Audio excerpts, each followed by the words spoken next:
Lundi 3 juin 2024, au petit matin, la région du centre, département du Fundi, dans un hôtel avec une appellation particulière, des lions jadis indomptables, convoqués pour deux rencontres, notamment le 8 et 11 juin, l'une au Cameroun et l'autre en Angola, se sont retrouvés entourés de personnes dont la légitimité est sans objet.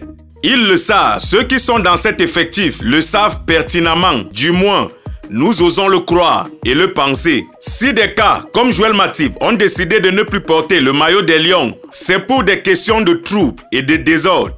Sous d'autres cieux, des joueurs ultra-professionnels, lorsqu'ils sentent qu'il ne règne pas une odeur de sainteté dans un environnement dans lequel ils sont censés évoluer, ils désistent à tout appel ou alors ils posent un certain nombre de conditions avant toute arrivée. Par contre, cet effectif comporte des joueurs en majorité dits professionnels. Certains choisissent la voie des réseaux sociaux pour se moquer de la situation actuelle et n'en sont pas inquiétés. D'autres répètent de manière automatique comme des robots programmés que l'atmosphère est bonne et qu'ils ont un bon groupe.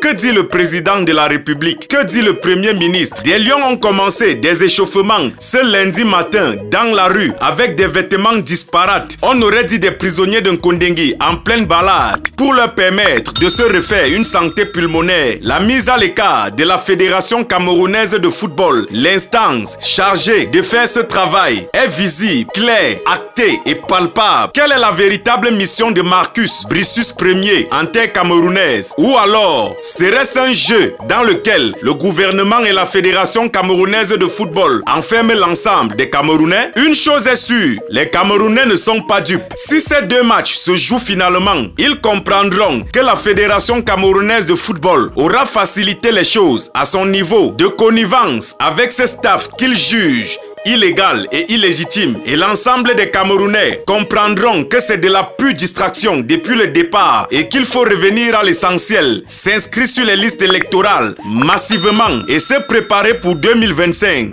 car 2025, c'est tout à l'heure, nous sommes ensemble pour la suite.